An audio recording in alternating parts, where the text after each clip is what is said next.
예, 귀한 하루 주셨습니다. 할렐루야 샬롬 우리 인사합니다. 할렐루야 샬롬 샬롬 샬롬 샬롬 샬롬. 하나님 사랑합니다. 여러분 주 안에서 사랑합니다. 오늘 여호수아 10장 12절 말씀 살펴봤습니다. 기도의 능력, 우리 항상 기도합니다. 근데 기도하면서 과연 하나님이 이루어주실 걸 믿습니다는 마음으로 기도하고 있는가. 12절에서 아모리 사람을 이스라엘 자손에게 넘겨주시던 날에 여호수아가 여호와께 아뢰어 이스라엘의 목전에서 이르되 태양아 너는 기드본 위에 머무르라. 달아 너도 아얄론 골짜기에서 그리할지어다 하며 이렇게 기도하면서 여호수아가 과연 정말 그렇게 될 것을 믿었을까. 믿었으니까 하나님께서 이루어주시지 않았을까 싶습니다. 기도하면서 그 일이 이루어질 것에 대해서 회의적인 마음을 가지고 있어요. 이런 말 있죠. 믿져야 본전이니까 한번 기도해보지. 하다 안 되니까 이제 기도라도 좀 해볼까. 이런 마음 가지고 기도해서 하나님께서 이루어주실까. 과연 여호수아도 그랬을까. 여호수아에게 우리가 물어봐야 되겠죠. 근데 이루어주신 걸 보면 얼마나 간절하게 기도했는지를, 아니면 하나님의 역사가 그리하여야 될 줄 믿기 때문에 그것을 들어주셨는지. 그렇습니다. 사도행전 12장에 헤롯이 야고보를 죽였는데 그것을 유대인들이 너무 좋아했죠. 이 모습을 본 헤롯은 신이 나서 이제는 베드로도 마저 죽이자라고 했어요. 그래서 베드로를 옥에 가두죠. 아주 깊은 지하 간방에 가두는데, 여러분들 아시죠? 베드로와 신라가 밤중에도 그저 찬양했더니 옥문이 열리는 그런 역사가 일어납니다. 베드로를 위하여 간절히 하나님께 누가 그 많이 모여있는 교회가 기도하죠. 12절에 사도행전 12장 5절에 보면 나와 있습니다. 하나님은 그들이 부르짖는 기도를 응답하시고 베드로를 기적적으로 구출해 내시죠.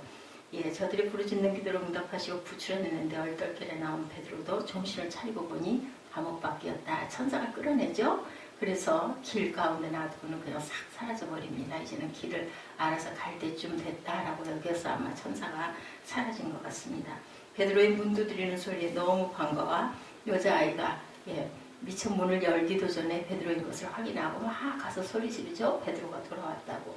15절에 그랬더니 사람들이 내가 미쳤구나 라고 그렇게 대답을 합니다. 베드로를 구출해달라고 기도하면서 베드로가 오자 믿지 못하는 거, 그죠? 너 미쳤지, 너 헛것봤지, 이 얘기예요. 한마디로 이것이 바로 우리의 모습은 아닐까, 그죠? 우산 비 오지 말게 해주세요 하고 열심히 기도하면서 다들 우산 챙겨가지고 간다고. 그런 제가 그 예화를 한번 여러분들과 함께 나눈 적이 있습니다.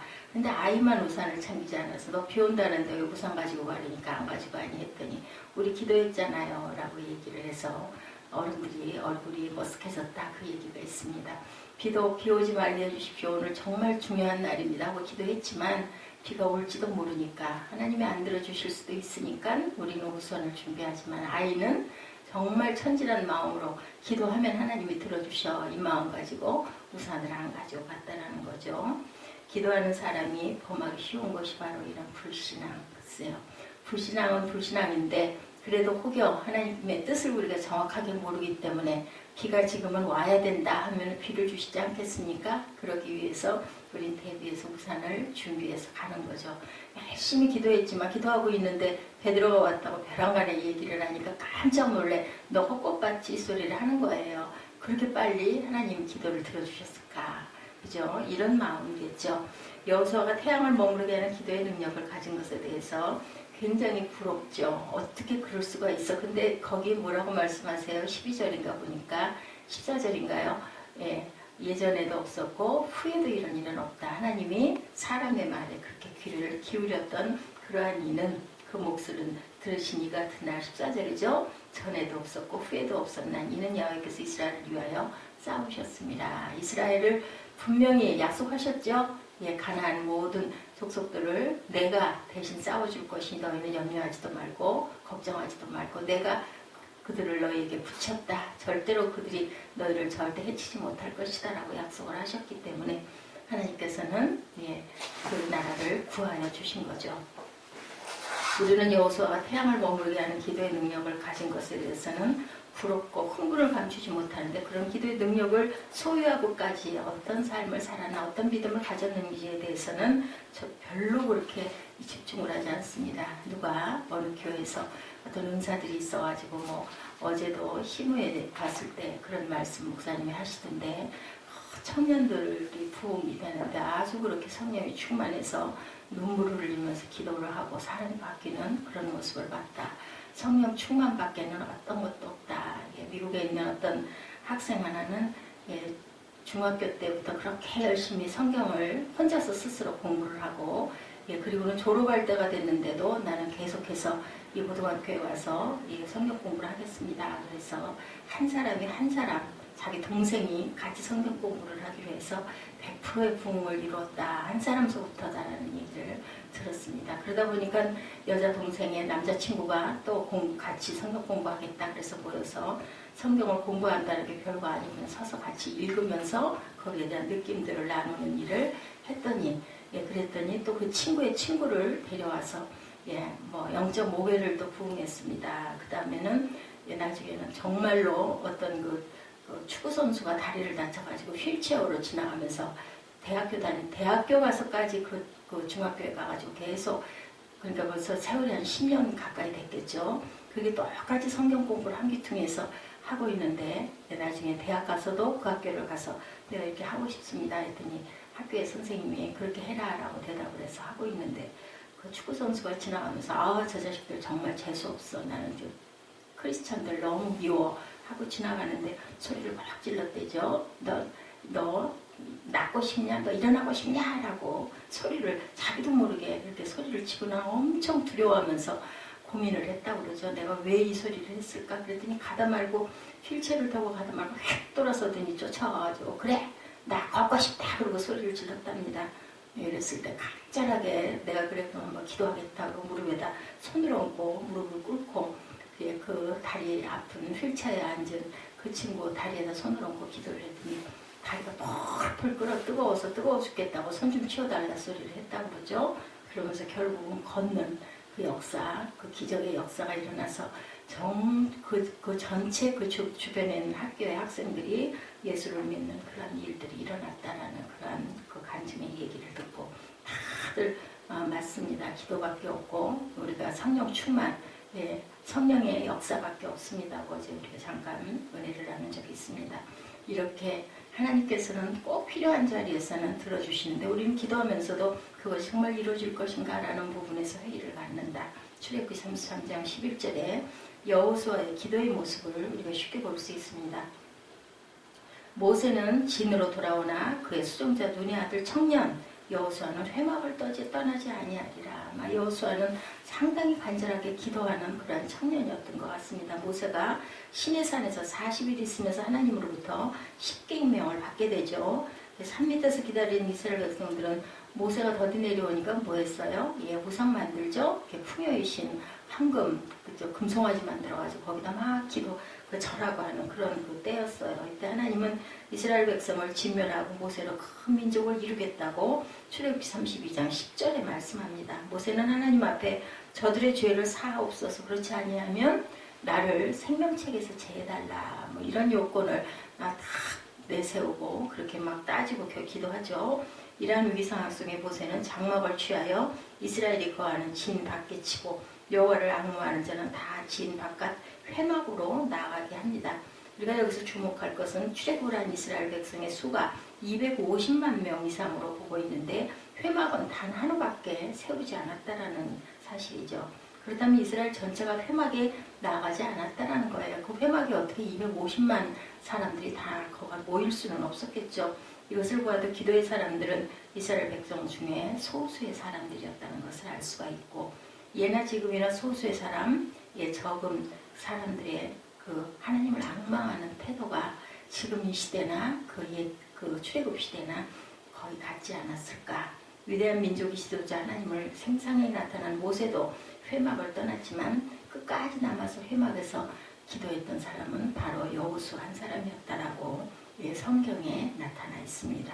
모두가 떠난 회막에서 외로이 하나님 앞에 남아 독대했죠. 하나님은 이렇게 여호수아를 만들어 가신 것. 우리가 여호수아는 모세에 가려져서 별로 드러나거나 여호수아의 그런 그 행적이나 이런 것들이 별로 많이 나타나지 않았습니다. 그런데 하나님께서는 오랜 시간을 두고 모세 다음에 네가 가나안 땅에 들어갈 자는 바로 너다라고 알고 계셨던 거죠.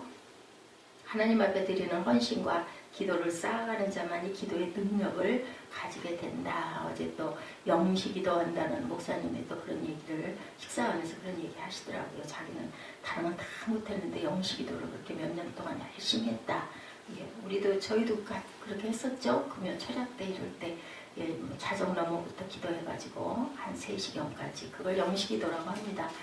본인은 자정 딱 되면 그때부터 일어나서 기도하는데 처음에는 막 몸부림이 쳐지고 막 이상한 소리가 들려가지고 혼자서 기도하다가 놀래가지고 뛰어들어가 보고 멀쩡한데 막 그 주방에서 그릇 무너지는 소리가 나고 뭐 이랬었다라는 얘기를 하더라고요. 그래서 자기는 그 기도를 정말 오랫동안 했었다는 얘기. 세속을 등진 기도도 있습니다. 모세는 회막을 세울 때 이스라엘 백성이 거주하는 진중에 세우지 않고 진 밖에 세웠어요.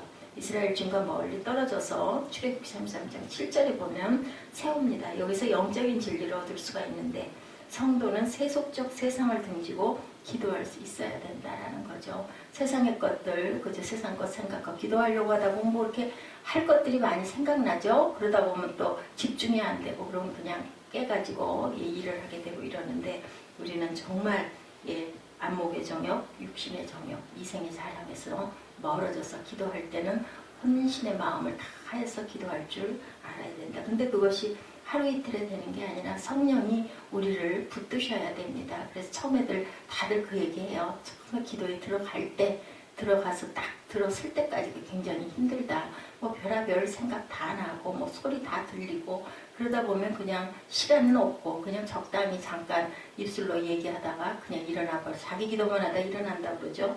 그런 일이 많은데 이런 것들을 우리가 제하고 열심히 집중해서 기도하는 생활을 하다 보면 나중에는 정말 금방 하나님과의 교통함을 본인이 느껴요. 내가 하나님과 교통하는 기도를 했다. 아니면 나 혼자 기도했다. 알게 됩니다. 직장 동료들과 얘기하고 술잔 돌리는 시간들이 영적 생활을 나를 필적시키는 것은 아닌가 생각을 해봐야 되고 내가 세상의 어떤 일에 너무 집중해서 하나님과의 교통이 멀어지고 있는 것은 아닌가도 생각해 봐야 합니다.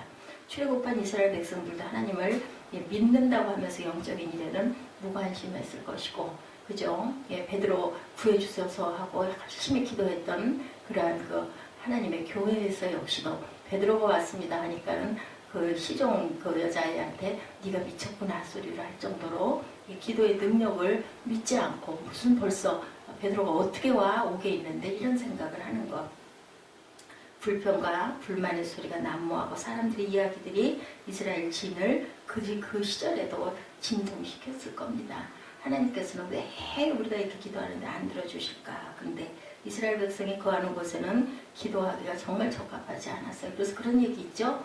너무 소란스럽고 시끄러운 그런 속에서도 전혀 상관하지 않고 기도할 수 있어야 된다. 환경이 어떠하든 간에 그런 것에 우리가 연연하지 말아야 된다. 그러면서도 우리 기도할 때 뭐 조용한 골방 찾지 않습니까? 그리고 너무 옆에서 소란스러우면 집중도 안 되죠. 그게 왜 그럴까요? 우리가 영적으로 충만하지 못하기 때문이라는 얘기죠. 세속을 등지고 하나님과 만나기 위한 고요한 장소들. 그래서 필요해서 이렇게 회막에 진을 칠 때도 멀리 떨어뜨려서 진을 쳤다. 우리는 어쩔 수 없는 귀가 열려있는 세상의 소리에 민감한 저희들일 수밖에 없기 때문에 연약하니까 또 뭐 예수님도 한적하게 그죠? 항상 그 겟세마네 동산에 올라가서 기도하셨습니다. 진중에 세웠으면 시간이 나는 대로 찾아가 기도도 많이 할 텐데 그렇게 멀리 떨어져 있으면 우리가 어찌 자주 갈 수 있겠는가. 그럼에도 불구하고 찾아갈 줄 아는 찾아갈 수 있는 그런 믿음 그런 마음이 중요하다는 겁니다. 세상 속에 있지만 교회는 교회다운 거룩을 항상 유지해야 된다. 세속적인 자리에서 일어나 한적하고 고요한 장소를 찾을 줄 알아야 되고 예수님도 또한 그렇게 항상 기도하셨죠. 새벽 미명에 기도했습니다. 육신적 즐거움을 찾다 보면 하나님께 기도드릴 시간을 조금도 낼 수가 없어요. 맞아요. 그렇습니다. 어떻게 그전에는 그렇게 몇 시간씩 기도했는데 지금은 그렇게 하지 못할까. 성전에 계속 머무르면서도 뭐 그렇게 할 일들이 그렇게 많아서 뭐 그렇게 쉬어야 할 일이 그렇게 많아서 기도를 그렇게 하지 못할까. 제가 생각해도 스스로 너무 부끄럽습니다. 기도는 이렇게 이적을 동반한다. 하나님께 기도하는 사람마다 하나님의 응답을 받죠. 여호수아는 한 번의 기도로 그런 위대한 역사가 오늘 본문 12절 한 절 말씀입니다. 마음을 다한 여호수아의 짧은 기도는 위대한 능력을 불러왔다. 태양은 정지되고 원수들을 진멸하고 자신 하나님의 뜻은 성취됐어요. 누구와? 여호수아와 하나님의 뜻이 딱 맞아 떨어진 거예요. 그날 밤부터 안식일에 들어가는 금요일 날이었었다고 했죠. 그러다 보니 그 다음 날부터는 일할 수가 없으니 전쟁을 할 수가 없을 것이고, 그러면 그쪽에서 침략을 해오면 꼼짝없이 당할 수밖에 없는 상황. 하나님도 그것을 이해하시고 인정하셨기 때문에 바로 태양도 멈춰주시고 달도 멈춰주시고, 그러한 일은 전에도 앞으로도 그런 일은 없었다고 14절에 이렇게 기록이 되어 있는 걸 보면 하나님의 뜻과 여호수아의 간절한 기도가 딱 합일이 되었다라는 거죠. 여호수아는 모든 사람들이 다 떠난 뒤에도 항상 외롭게 그 회막을 지킨 그런 사람이었다.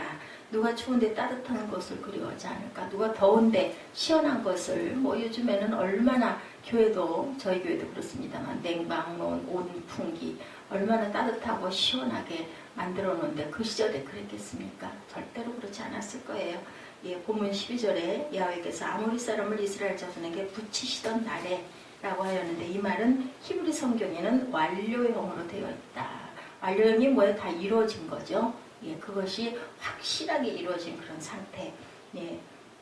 이미 이스라엘 백성에게 아모리 사람을 붙이셨다라고 약속하셨죠. 그 전절에도 보면 내가 그들을 너희에게 주었다라고 얘기합니다. 너희는 절대로 그들은 너희를 해치지 못할 것이니까 걱정하지 말라. 그런데도 걱정이 되죠. 눈앞에 적군들 보면 무섭죠. 당장 죽을 것 같은데. 기도의 생활로 일관해온 여호수아가 태양을 머무르라고 소리치자 태양이 머무르고 말죠. 신약성경에도 베드로와 요한이 기도하러 성전에 들어가다가 민문에 앉아 구걸하던 안진뱅이에게 나사렛 예수 이름으로 명하느니 하고 3절에 나타나죠. 일어나 걸으라 하고 나타납니다. 이때 한 번도 걷지도 못한 사람이 일어나 뛰며 하나님을 찬미한 일. 또 아까 제가 잠깐 말씀드린 그 학생의 그 기도 그랬을 때, 그리고 선포 그랬을 때 하나님께서 이적을 행해. 그런데 10몇 년 동안을 그 학생은 중학교 시절부터 계속해서 그렇게 성경을 보고 성경 공부를 본인은 하겠다고 서가지고 그렇게 했던 거예요. 그러다 보니까 하나님께서 아마 감동하시지 않았을까. 그래서 어제 저희들 한 사람이 중요하다. 교회에는 한 사람만 제바로 서 있는 사람이 있으면 그 사람이 또 다시 불을 붙이고 또 다시 또 다른 친구가 오면 또 거기서 또 불이 붙어서 계속 전도가 된다라는 얘기를 우리가 나눴습니다. 많은 인원은 할 수 없지만 한 명은 할 수 있다라는 소망을 가지게 되는 거죠. 이사야 9장 2절에 흑암에 행하던 백성이 큰 빛을 보고 사망의 그늘질 땅에 거하던 자에게 빛이 비치도다라고 이렇게 증거합니다. 말라기 4장 2절에도 내 이름을 경외하는 너희에게는 의로운 해가 떠오르리라라고 증거합니다. 우리는 기본 상공의 태양을 붙잡지 말고 의의 태양이신 예수를 붙잡기 위해서 기도하면 돼요. 그죠? 우리는 어떻게 하늘의 태양을 어떻게 세워? 그보다 더 큰 힘을 갖고 계신 예수 그리스도가 우리와 함께 기도해주고 계시잖아요. 계속. 주님의 이름으로 우리 항상 기도하면 됩니다. 성도와 싸워야 할 현대적인 아모리족의 연합군, 마귀죠, 사탄이죠. 세상의 모든 세상적인 모든 것들을 물리쳐 달라고 우리가 기도해야 되겠죠. 현대적 아모리족군은 무신론이고 유물론이고 과학 만능주의들이다.